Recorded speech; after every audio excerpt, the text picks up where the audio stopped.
Dira. Dira, tunggu Dira. Dira, tunggu. Tolong kamu jangan emosi seperti ini dong, ya.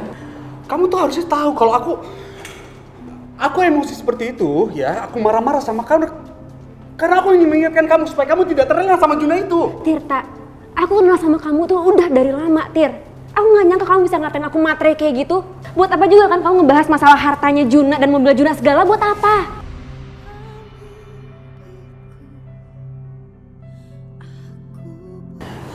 Dira, kamu harus tahu.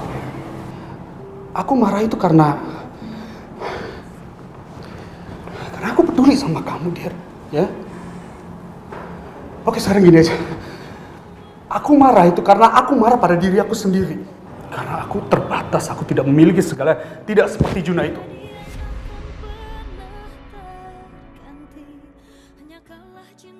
Maafin aku, Tirta. Aku baru sadar kalau tadi itu kamu marah-marah karena kamu cemburu sama Juna. Maafin aku betul-betul gak peka sama kamu. Tir, buat apa juga kan kamu ngebahas masalah Juna, mobilnya Juna segala, buat apa? Aku sama Juna itu gak ada hubungan apa-apa, Tirta.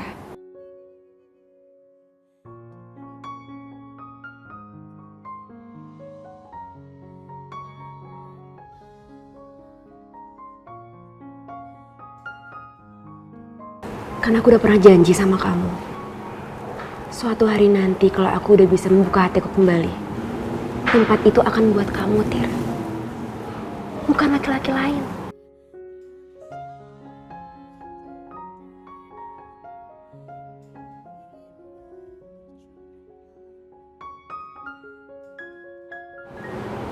Ya.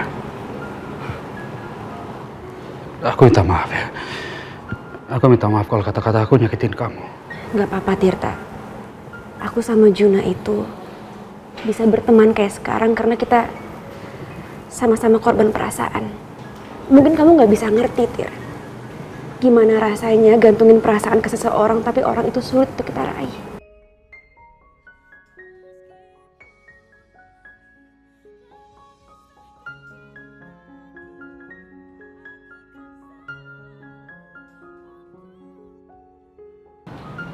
Aku tahu perasaan itu. Aku tahu bagaimana rasanya berusaha meraih seseorang yang ada di hadapan kita, tapi tidak bisa. Iqbal! Kamu tuh gimana sih?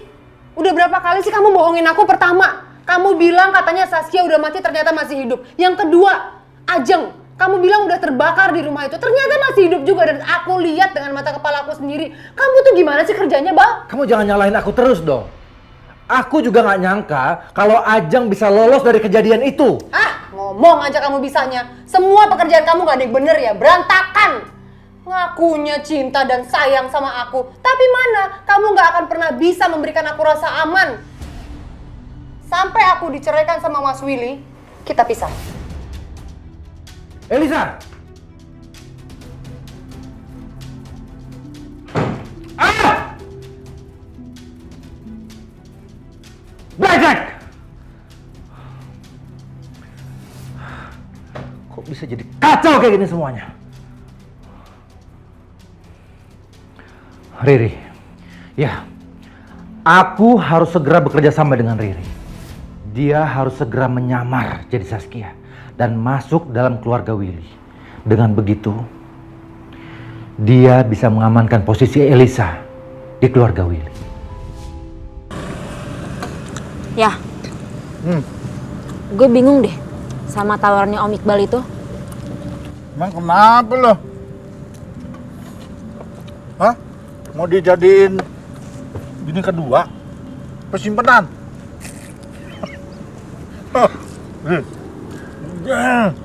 Lo ambil aja. Lo minta apartemen yang gede sama uang bulanan yang banyak. Murahan banget dong gue kalau gitu. Ya, masalahnya nih, Om Iqbal itu minta Riri untuk nyamar jadi cewek yang katanya mirip banget sama Riri. Terus dia bakal kasih duit yang banyak. Aneh banget. banget tuh kerjaan. Udah, nggak apa-apa. Mau dibilang mirip setan juga lu ambil aja. Yang penting duitnya banyak. Iya, ngomong lagi. Tapi nih tadi, Riri kasih persyaratan itu banyak banget ya. Riri nggak mau duit aja dong. Riri minta ini, itu. Malah dia kabur. Betul nggak? Gini, kalau urusan itu lo serahin sama gua. Ayah lo ini paling jago bikin orang nurut. Rik, gua kasih tawaran sama lo ya. Gue jadi manajer lo aja. Lo tinggal kerja gampang. Urusan duit ntar bagian lo tinggal gue bagi. Aji gile, objeknya kan gue, honor gue. Kenapa jadi ayah yang ngasih bagian ke gue? Nggak kebalik tuh. Bisa rugi yang ada kalau dia jadi manajernya. Gimana lo pakai diem?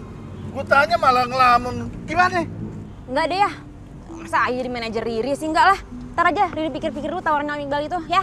Ya ampun Ri, lo tinggal ambil sayang, terapes lo, namanya rezeki. Lo lagian gue kasih tahu ya, tinggal gue jadi manajer pakai susah segala lo. Enggak. Ntar aja, ha? Pikir-pikir dulu.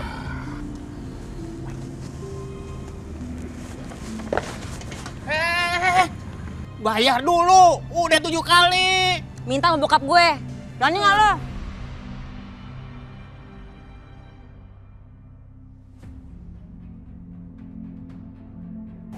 Pagi kan ya? Pagi. Gimana keadaan kamu hari ini? Biar saya periksa sebentar ya. Maaf.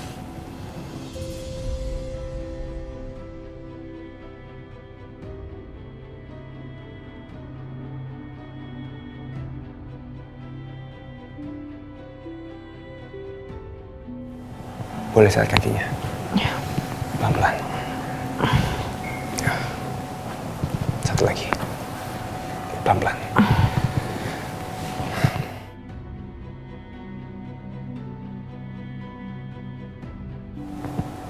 Kaki dan tangan kamu sudah sembuh. Tinggal tunggu aja kamu dalam beberapa hari bisa dibuka perbannya. Terima kasih. Sama-sama.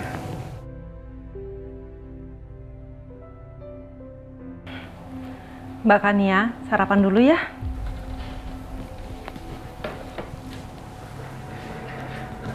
Saya bantu.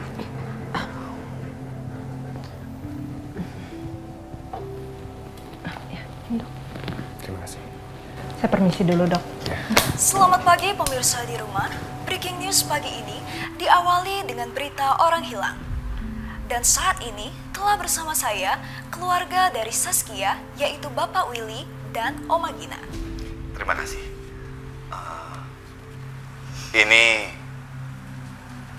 Ini foto anak saya, Saskia.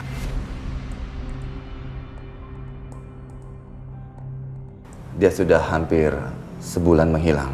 Bagi siapa saja yang melihatnya, mohon menelpon di nomor telepon di bawah ini. Terima kasih. Oma Gina, apakah ada pesan kepada para pemirsa atau Saskia sendiri jika pada saat ini sedang menonton acara ini?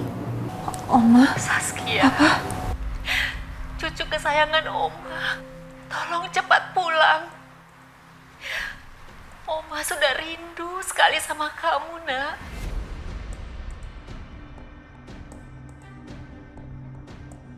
Dan kepada pemirsa semuanya, kalau ada yang melihat cucu saya Saskia dalam keadaan apapun, tolong telepon ke nomor yang sudah tercantum di sini. Itu Oma dan Papa aku.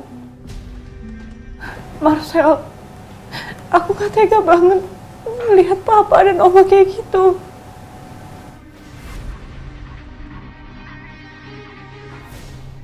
Aku minta tolong sama kamu ya.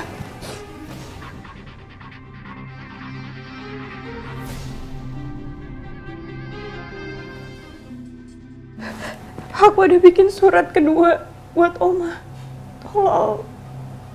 Tolong kamu kasih ke Oma aku.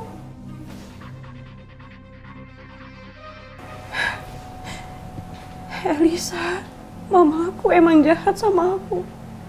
Tapi aku nggak bisa selamanya ngumpet di sini. Tolongin aku. Kalau memang aku nggak bisa pergi dari sini, setidaknya mereka bisa jenguk aku ke sini. Oma dan papa aku sangat sayang sama aku. Aku yakin mereka nggak akan nyakitin aku.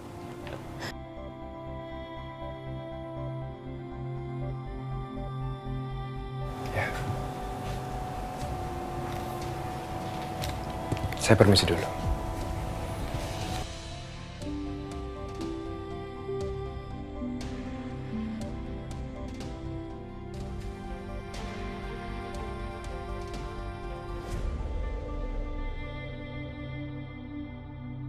Surat apa itu? Kania lagi ya? Pak, tolong kembalikan, Pak. Pak!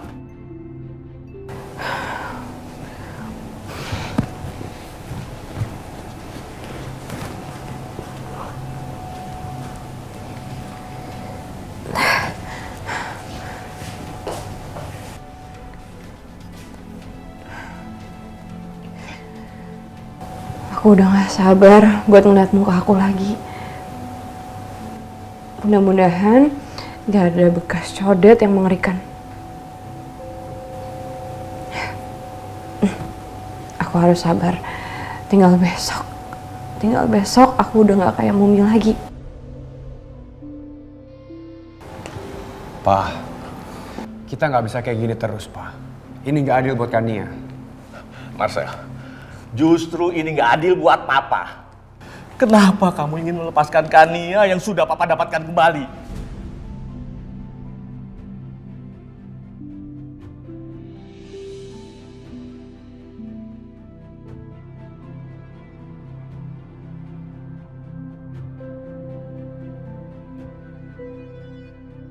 Pokoknya, Papa tidak mau Kania berhubungan lagi dengan keluarganya. Kamu tahu, surat dari Kania itu Papa sudah bakar. Dan yang kamu serahkan, amplop itu amplop kosong ke Willy.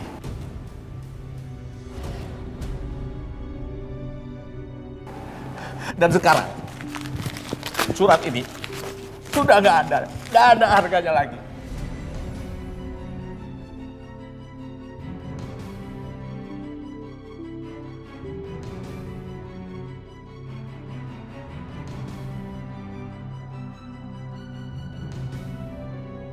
Pak, Kania nggak bisa tinggal di sini terus. Dia punya keluarga. Tidak boleh. Kania harus tetap berada di sini. Kalau perlu, Papa akan buatkan berita bohong di koran. Supaya Kania percaya kalau bahaya besar mengintai dia apabila dia kembali ke rumahnya. Kania itu sudah bagian dari keluarga kita. Hanya kita berdua, Marcel. Kita berdua keluarganya Kania.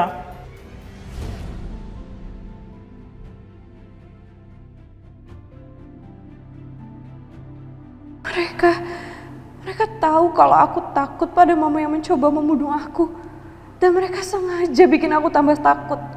Supaya mereka bisa nahan aku lebih lama di sini. Jahat. Aku nggak sangka dokter Yusuf jahat sekali.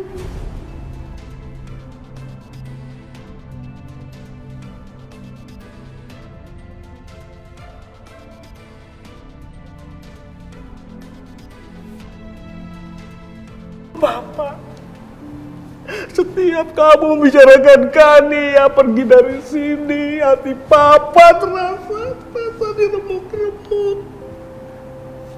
Papa gak mau kehilangan Kania, anak Papa lagi.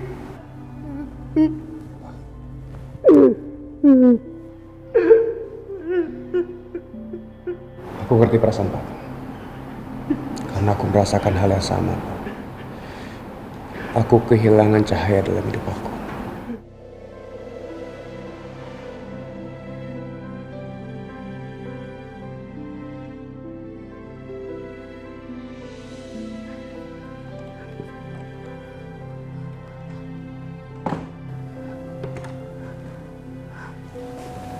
Ya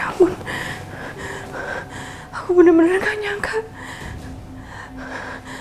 Aku gak nyangka Pak Yusuf sampai mau bikin berita bohong di koran. Cuma supaya aku gak pergi dari tempat ini. Dan Marcel, laki-laki lemah itu pasti dia akan nurutin kata-kata mertuanya. Gak nyangka. Aku pikir selama ini Pak Yusuf sama Marcel itu baik mau ngelindungin aku. Tapi ternyata mereka mau nyekap aku di sini selamanya, seumur hidup aku. Aku harus pergi dari sini. Sebahaya-bahayanya Mama, Oma sama Papa pasti bisa melindungi aku.